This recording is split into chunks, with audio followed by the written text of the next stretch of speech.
Sir Andrew. Sir Idol Michael Bustamante. Follow the YouTube channel. Negrong Tour Guide. Yes po. Mas maputi pa ako. Mas maputi ka pa sa akin eh. Sir. Gabi na idol. Pero malapit na. Nandito ako sa Kalahati.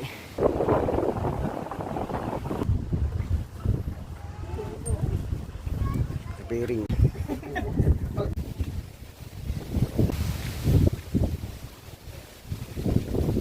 Parang di na mapagod. Ano sir?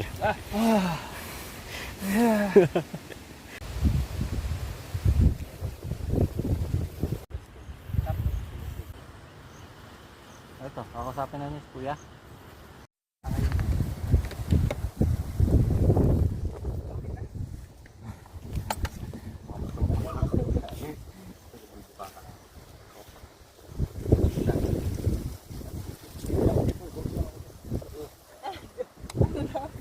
Pili-kanili. Okay, boy. Aling! Aling! Ayun, tansyan. Okay, Mike. Pag-usapan natin yung trabaho mo bilang tour guide, tapos nun, apparently kapag Saturday, Sunday, nag-tour guide ko kayo. Dahil dun po yung maraming turista. Pero kapag Monday to Friday, Security guard ako sa Bingaran Community Hospital. dahil medyo mas... ano pong una kayo, naging security guard muna kayo tapos na naging tour guide kayo o baliktad? Tour guide muna ako pagkatapos ng segment ulit sa Bingaran. Kasi mga ilang years ago yun.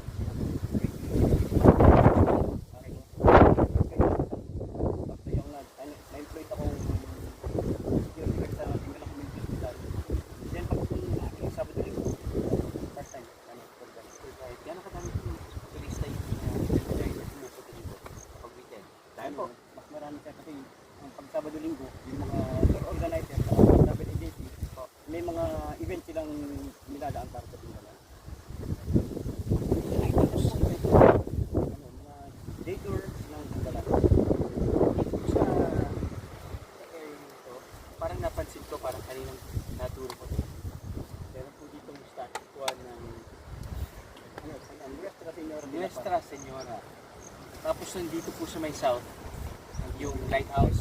Tapos kanina binanggit niyo po na yung sarili ding trail yan. Yes mo, sir, sa kabilang side, may trail siya, tapos dito lang sa pagbaba, meron siyang trapper papunta doon. So, bukod po dito sa pag-akyat dito sa, ano po ba yung, Mountain View Deck. Pero ang kinaganda dito sa Mountain View Deck, parang 360-degree view. Meron po kayo, Sierra Madre Mountains, Pacific Ocean, tapos yung north niya, yung Nuestra, tapos yung south yung lighthouse. Tapos hindi ganun kahaba po yung trail. Sa mga beginners. Ano po ang nararamdaman niyo kapag kayo nag-tour guide compared sa kayo po yung nagsi-security guide? Ano po yung mas fulfilling sa inyo? Mas okay sa akin yung pag-tour guide kasi dito, sana kang boss, sarili mo lang, makikisama ka ng isang araw, masaya. Kamusta po yung kita niyo sa pag-tour guide? Yan, sa pag-tour guide sir, ramdam namin yung pag-asenso, umaangat kami, nakakapag-provide kami ng mga pangangailangan namin, nakakapagtunggal kami ng mga service pang tour guide. At the same time, nakakapag-unti-unti kami nakakapag-tour. So, ano po yung kasama sa package kapag hihingi po sila ng tulong mula sa tour guide? Ano po yung kailangan nilang bayaran? Pati, ano po yung maximum number of people per tour guide? 15 tourists sa isang tour guide. Ano po yung kailangan nilang bayaran? Iba-ibang sir, iba-ibang package sir. Kung North Tour lang, yung Botanical ay yung Mountain View, yung Falls, nagkakahalaga lang siya ng 1.5. 1.5. Kung araw po yun. Pero pag isasama po natin yung South Tour, Laksa sa Bungan Falls, inabot ko ng 2,000. Wow. Dami na pala pwedeng talagang puntahan dito. Anything else, Kim? Good. Nakatago pala yung ano pa. Sir, wide na ako, sir. Yan, okay tayo. Kuya, wide na ka na. Kuya. Okay, atos tayo guys. Wide na ako. Please follow Negrong Tour guys. Yan. Ito. Tingnan muna kayo. Nag-uong. Okay, thank you.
Yan po yung mga staff ng biyahe ni Drew.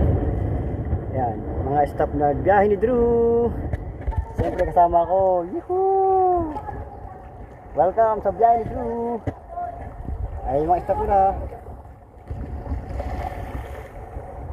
Nag-enjoy na yung mga staff nila dito. Welcome back sa aking YouTube channel, Nerd Tour Guide. Kasama ko yung mga staff ni Drew sa biyahe ni Drew. Ayan sila, naglalangoy. Ayun, si Drew Arellano. Yan po isang tour guide namin, si MJ. Tapos, ayan, yung mga staff niya, nagliligo-ligo na dito sa Dingalan, Suwa Rock Formation and Cat Pool. Ganda dito, guys. Okay, guys, tatalin tayo. Tatalin tayo, subukan tumulad dyan.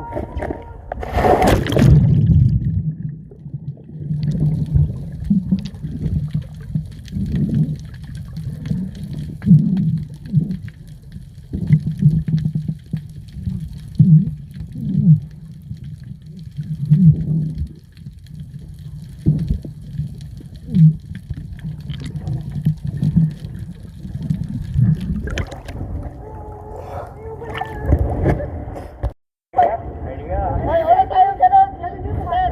Gano'n ulit kami. Ano gagawin? Para sa inyo, ganun. Sa ilalim sa inyo. Hindi ko nakalubog yun. Ang ganun mo. Pangit yun. Pwede ko na upunan. Kaya, ano, nakatapan tayo.